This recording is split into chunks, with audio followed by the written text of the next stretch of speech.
Hi, everyone. I'm wondering if we should wait maybe one minute, but I'm going to go ahead and share my screen with some information.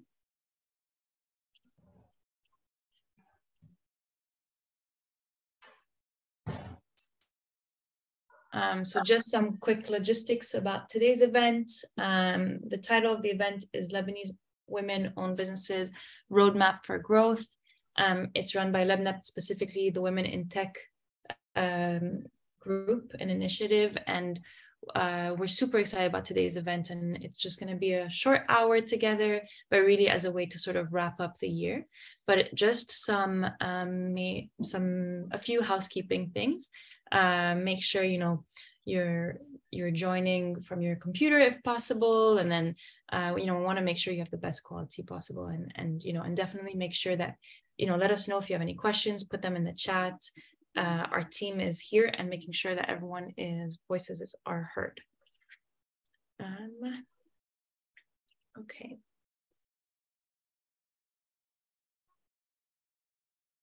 Sorry,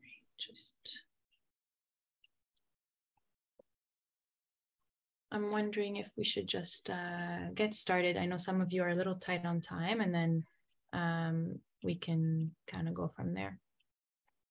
But just for some basic information today, that, as I mentioned earlier, the focus of the event is Lebanese-owned businesses, women-run businesses, and we have an amazing group of women that are joining us today that are going to lead the conversations. I'm just going to be here as a moderator, but just to kind of go over of the agenda. So first, we just want to welcome you. This is our end of year event, which we felt was really nice to just kind of do as a morning coffee instead of another holiday special, but really having this intimate moment with conversation, allowing ourselves to network with one another and really hear from these incredible women that are running businesses, sort of all over actually. So we'll hear from them.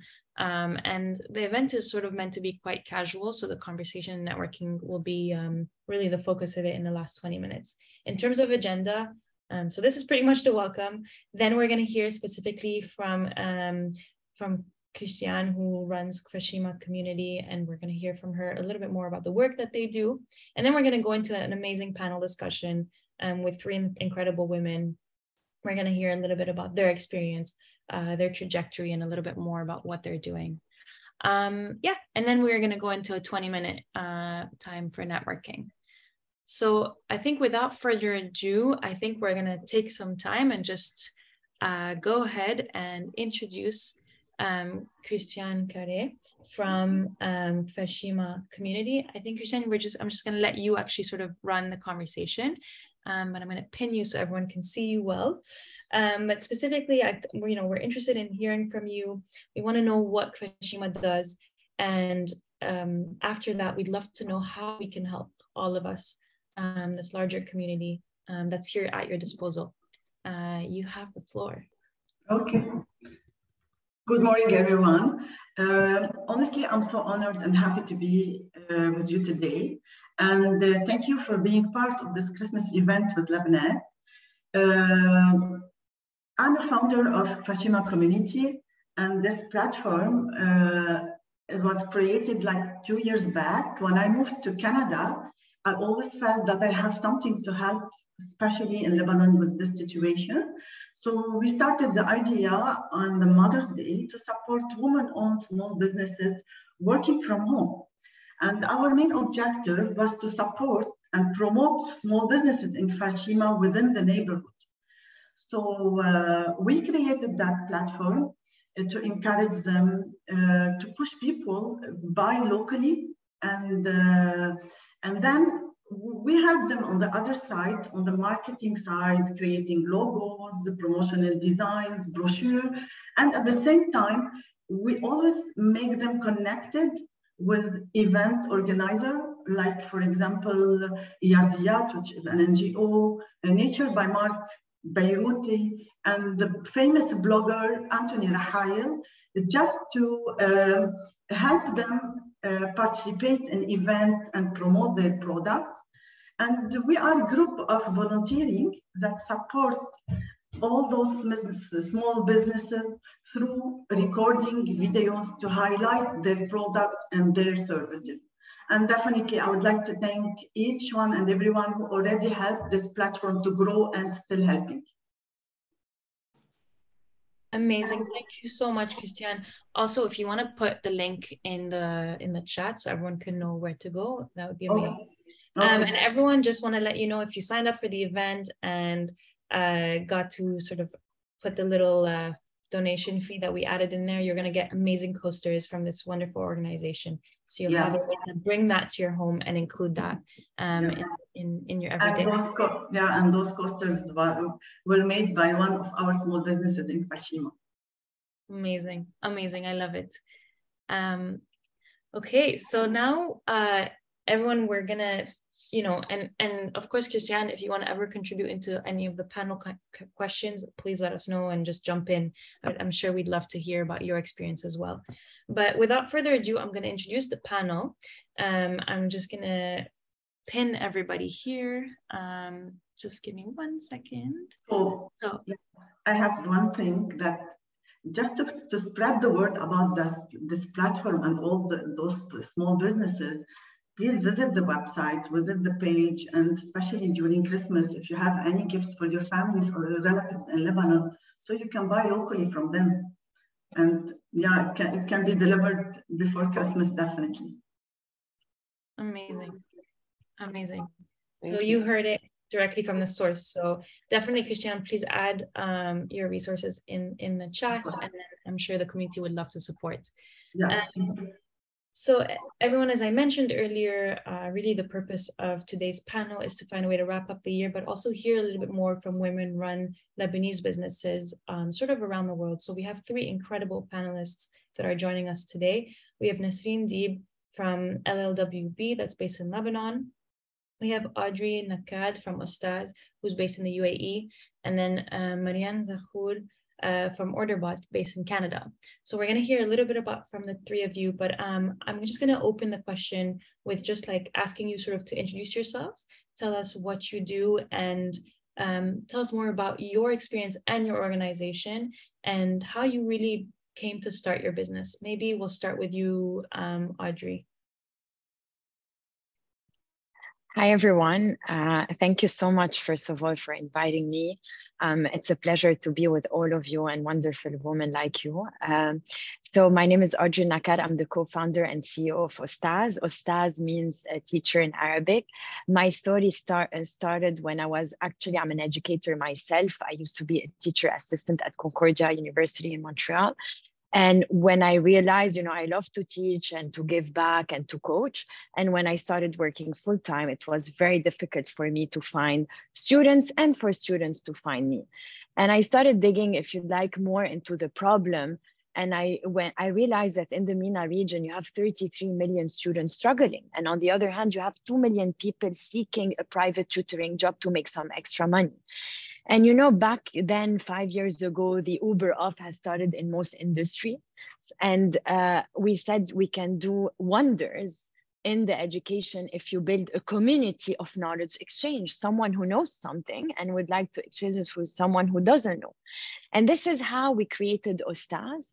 And I decided to leave my full-time job, come back to Beirut more specifically. Why Beirut? Why Lebanon? Because we are known in the education sector. And my dream, even before the pandemic, is to actually use our supply of teachers from Lebanon to cater to the region and eventually the world. So currently we are present in Lebanon, UAE, Saudi, and also in Europe, because we have lots of Lebanese expats actually who are using us all across, the globe, using our supply of teachers. And I'm really proud of what we've done because I'll tell you more about the impact later on during what happened during the pandemic and the financial crisis and how we helped Lebanon. But in a nutshell, we have 60,000 learners. We have 1,000 background check teachers. So we created job opportunities. We've conducted more than 90,000 sessions on Ostaz, and we offer a wide variety of courses from school subjects, university courses, prep tests, languages, and even skills. This is, and I've been leading this business for over 6 years now, and hopefully will, our vision is to build the #1 online learning platform in the region. And I really invite you all to join Ostaz, either as a teacher or as a learner. Amazing. I mean, it's such an amazing initiative, and like really, like your impact is so direct. It's really incredible to see. Maybe we'll follow that with Marianne. I mean, I'd love to hear a little bit more about your experience as well. Hi, everyone, and thank you for having me here. Such a pleasure to be part of this and meet you all and learn about your stories. My name is Marianne. I'm a co-founder, co-CEO of Orderbot Software in Vancouver, Canada. I used to be director of IT in San Francisco, Boudin Bakeries, where we had a mail order product where orders were coming through from all over the world, all over North America, and had to be distributed across North America. We also had B2B component, and we also had sales reps on the road selling. So we had a website, but we had a very dysfunctional back-end delivery system where we couldn't deliver on the promise that we made to customers on when we would deliver their products. So there's where the idea of Orderbot started, to become a very smart back end to your beautiful, sexy front end to enable everyone to deliver their orders on time. We have a product called the Perfect Order. So if you have a website and you want to make a commitment to your customers and say, we are selling whatever it is we are selling, and we will commit to deliver it on this date, you'd have to use our platform in order to make sure you have the right amount of inventory and know the delivery timeframes. And even during COVID, if you wanted to order online pickup in store and know which store to get the customer to deliver from, we have customers who have more than 200 locations and need to know which store has what inventory to deliver the customers, to send the customers to. Been in business for over 12 years. Our customers are in North America, but also a few spread out. And yes, again, it's all about making sure an e-commerce website can deliver on the commitments it's making. That's amazing. And Marianne, so you're based in Canada, but the platform you offer is, I'm guessing, North America mostly. Okay. Amazing. Super impressive.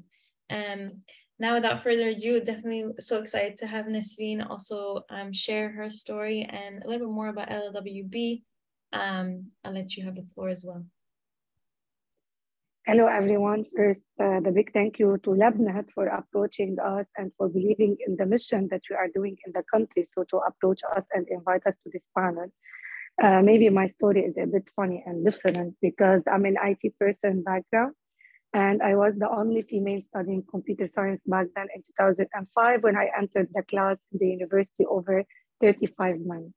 Yet after 3 years, and here's the start the story, that I was like, what's happening? I'm the only female in class studying computer science, why?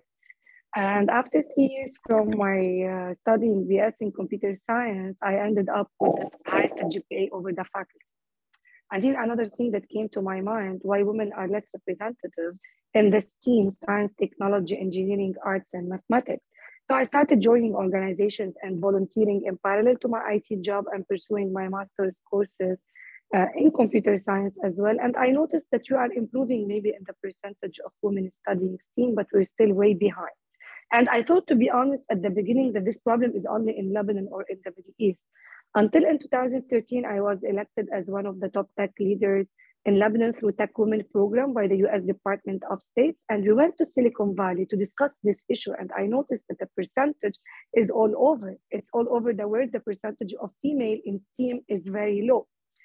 When I came back from Silicon Valley, it was like an eye-opening for me that I should do something beyond my full-time IT job that I was enjoying coding it for 8, 9, 10 hours, sometimes 12 hours.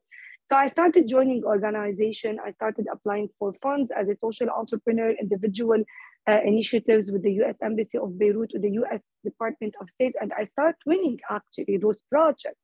So I thought like this passion that's turning out into into an impact on the ground, and it's a need actually, that it's solving a problem.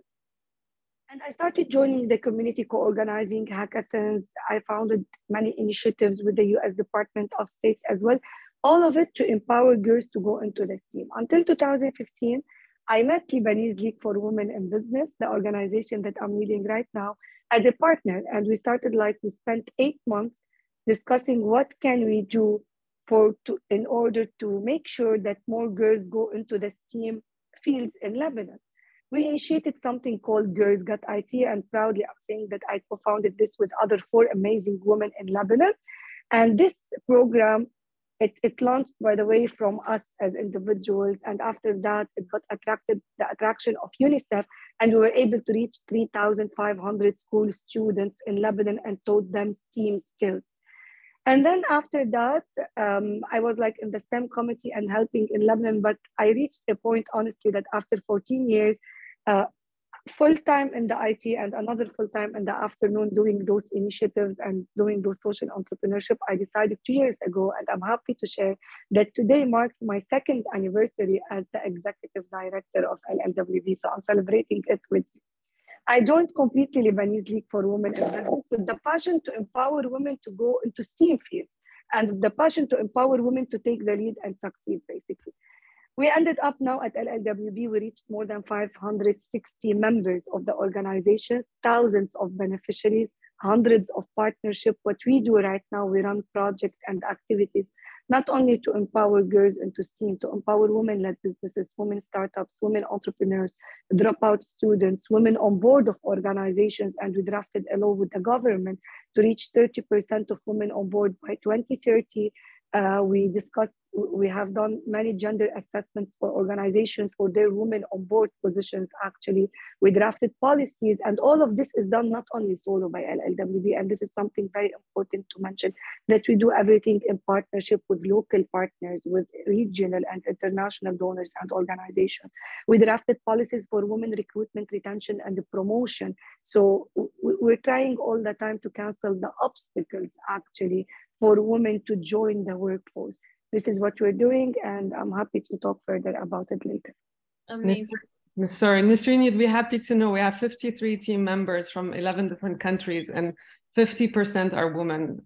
So that's more than a small percentage, and they're doing great. I don't see any differences anymore between the genders. So. But I say thank you. Thank you about this, Marianne. Thank you too. Thank you too. I'm sure it's initiatives like yours that helped us get here. That's amazing. That's amazing. I love hearing that as well. And I kind of let the first one that kind of wants to tackle this question jump in. But it's been a difficult couple of years for everyone around the world, really, and especially for Lebanon. But what are some of the challenges that your organizations are facing today, and sort of how are you planning to overcome them, or how have you overcome them? What are some of the strategies or tools or anything you're sort of preparing yourselves for ahead? Whoever feels ready. Happy to jump. Shall I start? I'm not sure if it's cutting off from my end. Okay. You're okay. Yes. Can you hear me? Okay, great. I was just saying one of the main challenges that basically we're facing today, and I guess it's not only us as Ostaz or in Lebanon, definitely financing and funding, because as you know, we're going through a difficult time nowadays, and it's important as a startup, we keep on fundraising in order to grow the company and make sure that we expand. Now, why more specifically us more than anyone else? Because we have our kitchen, for example, in our case in Lebanon, and it's something that, of course, we don't want to shut down. And at the same time, we rely on other markets, right, to bring the money back to Lebanon and to be able to recruit more and more people. So one, funding is always a challenge, especially during these days, these tough days where, everyone's holding on to their cash. Second, that is very challenging is, despite, I'm sure things are a bit better now, still you can we act as management team, as therapists. We make sure that, you know, our team is always motivated. Obviously, we make sure that our employees are kind of shielded from this this economic turn down, or to make sure that we shield them from the reality and we keep on motivating them. So this drained a bit, you know, the management team, and not the management team in general, drained everyone. So that's another challenge, how to retain talent in our market, because obviously this is very important for us, especially that we want to keep running operations in Lebanon. So a second challenge that we face is how to attract new talent and how to retain this talent, because we don't know what's going to happen in the future, and even you know, they're always headhunted on a daily basis. And your question, how do we do to overcome it? We always come up with new things, with you know, for example, new initiatives, like we offer them free therapy. For example, we offer them mentorship sessions. We add the salaries interesting values to our employees. A third thing that's always interesting, we have to give them comfort that we are operational outside of Lebanon, and whenever they want, they have the luxury to work outside of Lebanon for a couple of weeks and come back home. So this is what we're facing basically in terms of challenges today. Thank you, Audrey. I think, Nisreen, I'm going to turn it to you a little bit more, and I would love to hear your perspective as well, if it's like a sort of a retaining, or like finding and retaining talent, given that you were talking about, you know, growing those resources. Love to hear on that perspective. Yeah, so basically we're a bit different, because LLWB is a non-governmental organization and non-profit organization, which means we don't do business, we do impact. And doing impact in a challenging country like Lebanon, whether we're talking about the financial crisis, or we're talking about the economical situation, or the safety situation, or the corona situation, that was, for me, I see this is the biggest challenge. This is the biggest challenge, to keep your mission on, to keep saying that we have to keep our passion towards empowering women economically in the country, to keep convincing people to join efforts. Again, we don't do anything solo. We need to partner with private sector, with public sector, with NGOs, with international donors, with local entities in the country. So how come you are, and we faced it and we heard it, by the way. Let me be very clear and very honest here, since it's a very casual conversation. Like, I heard people talking to me, you're asking me to fill a survey so you can understand my need as a member, yet I don't have electricity. Yet I'm spending in the car to fill my, in the queue to fill my car for 4 hours. So this was the biggest challenge for us, to convince people that you still need to prioritize the women challenges and to bring it on the table and not to forget it regardless of the situation. Now, coming back to the second challenge, which is the second biggest one, is the sustainability. We're talking about sustainability of the organization, sustainability of the team themselves, and Audrey mentioned a very important aspect, that is the mental health. And we are all suffering in this country from the mental health issues. And at LLWB, they initiated a mental health task force, where we discovered after Beirut blast that our coaches in Lebanon, they need mentoring and they need someone to do those coaching for them. So we brought international coaches to the country to coach our local coaches, so they can train and coach our members. So basically the sustainability on all levels, if I'm gonna talk operational, we had to deal with very urgent situations. Now we have programs in Akkar, we have programs in Tripoli, we have in Bekaa, not only in Beirut. And those demonstrations on the roads and on the streets, they were very dangerous. We had to cancel programs that are running in less than 24 hours in person, and cancel and switch them online, yet guaranteeing internet cards for the people, because we are dealing sometimes with rural communities. So these are operational challenges. Talking about the team, unfortunately, I joined LLWB with half of the team are already leaving for many reasons, and you cannot deny them, because they just lost and they want to get out of the country. So we had to work like not only one position, to work on multiple positions. But for me, how we overcame it, actually, it's Audrey mentioned something very important, that the management team was exhausted. And I do agree, and I do feel this word, honestly, because we were operating more than even 24 hours. You need to keep smiling to the people. You need to hear a lot. You need to listen a lot, and you need always to be creative. There is no excuse, because one reason, if we are demotivated in this country, what I'm going to say about the businesses, what I'm going to say about the other women. So definitely, and this country, specifically in Lebanon, was shown that the individual initiatives and the civil society organizations, they play a big role in the country, and those people are always motivated.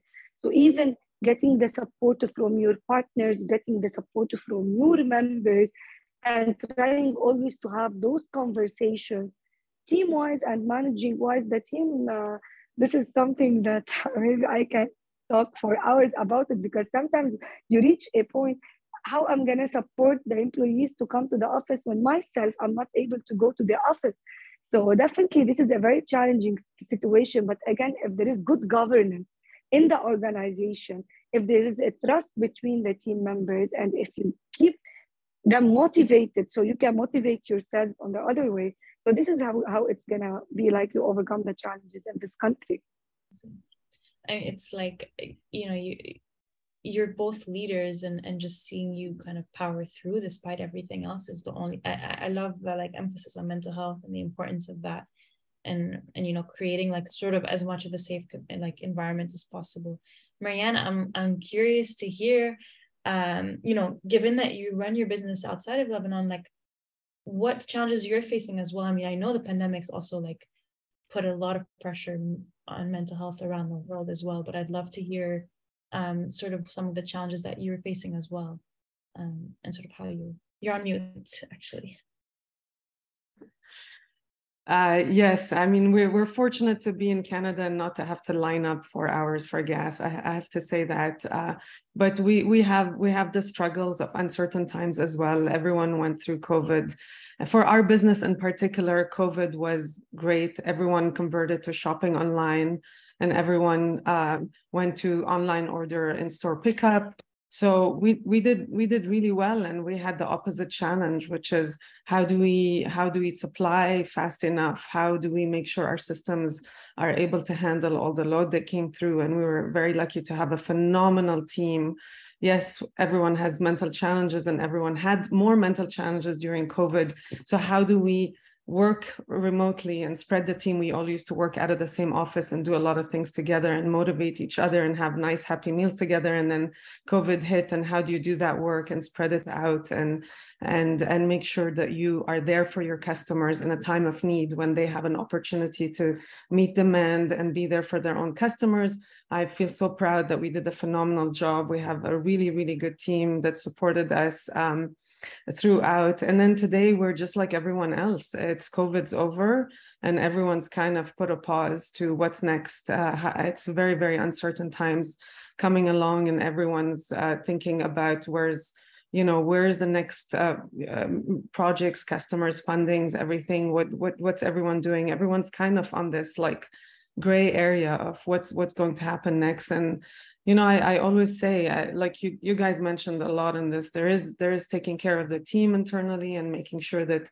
everyone has reassurance through this uncertain time, and making sure that we all do the same thing. I love what Audrey said. We've become therapists as business owners to everyone. And I don't like to call it therapists, but just being there for each other, and showing the team that we're there for them, but also a lot our customers. Like, it's more important than ever, even though the demand is a bit lower. I think there's a lot of customers that used to come to us for like, how can I increase my sales? And now it's, how can I retain my customers? How can I reduce my cost? So more important than ever, if you own an online e-commerce business, there's never been a time where metrics and control over your delivery timeframes and commitments you made to your customers are more important. You all heard Christiane before she left. She said, order from the Kfarshima community and we will deliver before the holidays. It's very important to be able to know whether you have inventory, you can commit to delivering it on time so that you can have repeat customers and you can grow your business. And you know, one of the things, I do have a team in Lebanon, a beautiful team in Lebanon that works really hard. They do our night support. So while we're all sleeping, it's their daytime and they're able to support our customers. But it's also my dream to expand the business continuously, where we can allow for people in the Middle East or people in less fortunate countries to have tools in order to deliver their products and grow their customer base. I mean, the three of you are so inspiring, really. And I'm seeing in the chat, people are writing things as well. And you know, your resilience and ability to sort of make do with how things have changed around the world. I mean, it's just continuous. And it's so interesting to see, Marianne, like the sort of like the oversupply on your end and like making sure you couldn't sort of deliver on that end. But like, you know, all these are challenges across the board. I want to be cognizant of time, and I want to really spend time on this question. So I'm gonna like sort of ask my last one, and then people from the chat, feel free to bring in things. But really, how can we help you? Like, how can this incredible community that we have through LLWB and the amazing sort of attendees, how can we really support you? And I think, Nisreen, I'm gonna maybe start with you, but sort of like, I would love to ask, like, what are ways to support businesses or tech businesses even in Lebanon? What do you think are some of the gaps that we're seeing, and really like, yeah, whether it's an individual support or a business's support, how can we help? Thank you so much first about this question and for offering the initiative, honestly. And I would like, just when Marianne was saying that, yes, we do agree that Corona was a blessing maybe for many businesses switching into tech. But again, and it was very challenging. I do agree that to manage all the operations online, this is not an easy job.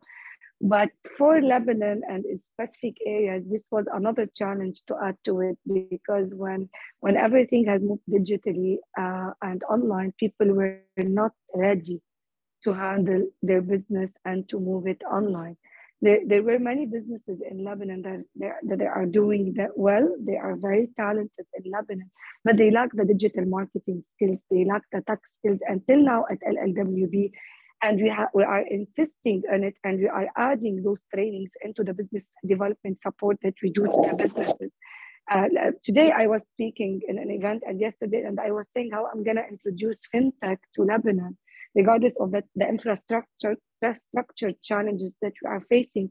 When a woman that has amazing business and a talent, but she's not skilled enough, maybe this relates not only to the tech skills, also the business skills, because that's why what we are doing when we do the business development support. So I'm not going to tell you what I need as an organization. I'm going to tell you what my members need. Here I'm advocating for their needs. Actually, I'm not speaking on my behalf. So I'm going to talk about the women businesses in Lebanon. Definitely, all of them, they need access to market. But how? They don't need cash money, by the way. They don't need funds. They need access to opportunities. And they need, on the other side, to have access to opportunities. Maybe they lack skills, the right skills and the right resources. Maybe they are not able to handle resources. We've done a lot of projects around table discussing, for example, access to finance. That is now the main challenge for the women businesses in Lebanon. And one of the main needs was like, okay, I don't know how to apply for a fund. I have lack of information. There is lack of data in the country. My members need access to finance, access to opportunities. My members need training, doing business development support, coaching, mentoring. This is on the business entrepreneurs, SMEs, and startups in the country. Speaking about women in the workforce, women in the workplace, and thank you, Layal, for asking this question. I'm going to answer your question in that chat indirectly. What the women need in the country, they need policies. Unfortunately, the government is corrupted, yes, but we cannot operate without the government. We have to keep pushing the government to draft the laws, to draft the policies. I'm not sure, definitely the policy is not enough. You need to do the data, to collect data, to analyze it, to draft the right policy, and to make sure that it is being applied. Monitoring and evaluation is something much more important than drafting the policy. Answering your question, Layal, they were very accepting to the policies. Most of the companies you go for, oh, we don't have discrimination in our recruitment policy. Look, we don't have in our HR policy. Look at the percentages of women handling senior positions in managerial positions in their organization. It's very low. Go to the equal pay. If they accepted to give you this data, the percentage, the gap is very big, and the maternity leaves, the policies to protect the breastfeeding, for example, rooms, and many others that we can talk about. This is what my members need. They need policies to protect their rights to go into the workforce. Definitely, one of the main points that is our responsibility right now. You can support me and I can support you here, and we can all support each other, especially the women in the room. The mindset. The mindset is the biggest challenge in our culture. You need to work on the mindset of the woman, that she's capable of doing things, that she's capable to escalate, whether in her business or in her career. So this is basically what the women need in Lebanon. I'm not sure if I covered everything, but I should tackle the girls at an early stage. This is something very important. If we want to build a country, we need to tackle the education, and Audrey is here. We are blessed to have Audrey is here, and she can confirm with me. I cannot now blame, for example, I'm having a low percentage of women in tech just because of the discrimination in the workforce. Also, I need to fill the gap between the educational system and the career requirements in this country, because they are not matching when it comes, for example, if we take specifically tech skills. So this is what they need: opportunities, access to market, and they need as well the support from the community. So glad to see that we do have a training platform on the panel. Seems like that's why you ladies have met before and maybe can work a lot more together. But I'm sorry, I'm going to jump in because I know I'm from the other side of the world, and I've tried my best to like recruit where I could. And it doesn't only apply to Lebanon. I have to say we have teams all over the world. And one of the biggest challenges we have is culture, right? Like how do you get the culture? And we have, like I mentioned before, 11 different countries represented in our company.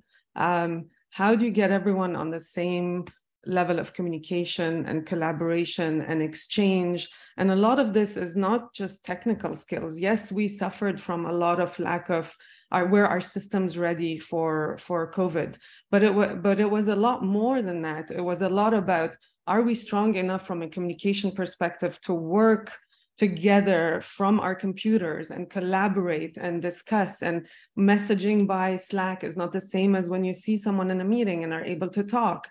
So yes, how can we offer more training, more cultural cohesion and collaboration across, we're here, we have the UAE, we have Lebanon, we have Canada, we have USA, but it's really across the world. I love the topic because I think this is the best we can do to support. And you said earlier, Nisreen, you got coaches from outside of Lebanon to help. We did tons of interviews in Lebanon, could have hired a lot more, but there was also that cultural gap, and unfortunately a lot of anxiety and a lot of fear coming out from people in Lebanon, a need for reassurance and hand-holding, and a company that's growing and trying to grow fast doesn't always have the resources to like handhold people through their growth. So how can someone like Audrey provide the platform to help with the learning and the culture and the soft skills as much as the hard skills? Mentioned something super important, Marianne. I love that you mentioned this. It's not about coaching only soft skills, hard skills. You mentioned it, especially in Lebanon, because you asked what kind of support we need. We also need a kind of, I won't say therapy, but you need to have a proper also training to make sure, like a mental health kind of training to make sure that it's available, because it's either a taboo subject and people don't want to talk about it. And if they realize that they need it, they don't know where to ask for help. And if they want to ask for help, you don't have enough, you'd like a qualified therapist in our country, or they don't know who to ask, basically. So I think this kind of support is really needed. Nisreen and Marianne, you tapped onto most subjects, how to support Lebanese businesses, but I would like to add one point quite essential in order to survive, and we all know it because we're going through, a lot of, ups and downs in our countries. We cannot rely solely on our country. Hence, we need to help businesses and help them strategize on how they can go outside and operate outside of the country as a plan B or as a plan C, and to grow outside of Lebanon, because this is super important. And for example, what kind of support it could be other than mentorship is help them access a new market, understand the new market, put them in touch with people who will open the door for them in this new market.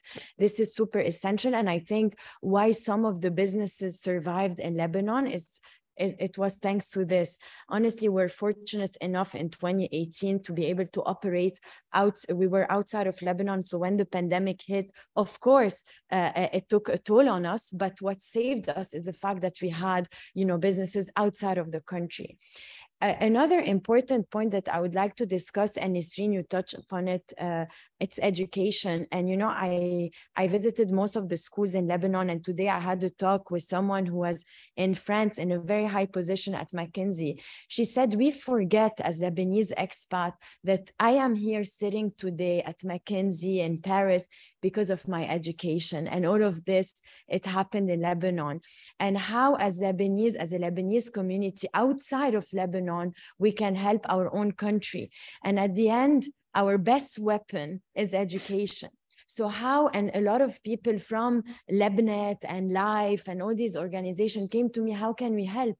And I think the best thing that you could do to help, a small example, is basically we have a strong supply of teachers in Lebanon, and some teachers did not leave the country because we provided them with fresh money on the platform and connected them with students abroad. And so I'm inviting each and every one of you to save our education system. Either if you could help us onboard more clients from abroad, and we're going to connect them who wants to learn Arabic, for example, with the Lebanese dialects, with a teacher in Lebanon, or help us refer more teachers in Lebanon that need a job. I don't want them to leave the country. They're super qualified. Instead of going to Dubai or to Saudi, let them stay in our country because we need them. This is what kind of support we would need to, start saving our education system. This is just a small thing. I'll touch on one word, and because I see it, and you guys are talking a lot about Lebanon, and of course we're here with Lebanon, but it's very typical to most of the world. You'd be surprised how much this issue is, and whether it's women, and whether it's, and if there's one word that I'd like to propose we all think about, is how do we give confidence to our people in Lebanon that they have a lot of what is needed up there. It's right here to be able to provide so much to the world and to be successful. I see a lot of anxiousness, of course, because of the times and what everyone has to live through. But how do you fight through those difficult times and know that you are it? You have all it takes, whether you want to give classes online, whether you want to start an e-commerce business, whether you want to sell whatever you want, without all the fears we've all grown up with, granted. So how do we instill that confidence in our people? I just want to add that Lebanon has a lot of resources as well, with some of our internship programs and some of the other women in tech initiatives that we're running. So definitely be in touch with us on that front. I do want to be cognizant of time so we can move into the breakout room. I just want to, if I may add, only go for it. Touching on Audrey's point and Marianne as well, because I should highlight one thing. The Lebanese diaspora, and this is something very important, and Audrey knows very well what we are talking when we went to Dubai and we did a panel in the Expo Dubai. For what reason? To do the advocacy for the Lebanese businesses and the Lebanese women in Lebanon. The Lebanese diaspora played a big role in Lebanon. So what we can benefit from Lebanon actually is the network. And the supportive network is something very important in this country. So the network of people, especially of the Lebanese women or people from outside the country, this is how they can support. For example, we've done collaboration with LBCK with Silsal project, where the Lebanese entrepreneurs, they are selling their products on their platform. So this is how we can support each other. Like any opportunity, just approach us and publicize about it. LLWB network, Audrey's network, and let's do it all together and to mobilize. And we can tell those Lebanese diaspora who reach very high level in their career that they can give back to their community in a very easy way. So this is something very important. Amazing, amazing. I mean, so many incredible points. And thank you so much to the three of you, this conversation. I know we're all sort of like want to pick in further, and I know Maha had a question, so I put Nisreen and Maha in the breakout room together so you can talk together and answer those questions. And I know, Audrey, you have to jump off, but thank you 1,000 times. To everyone else, please stick around. We're gonna get to the networking part of the hour. We have about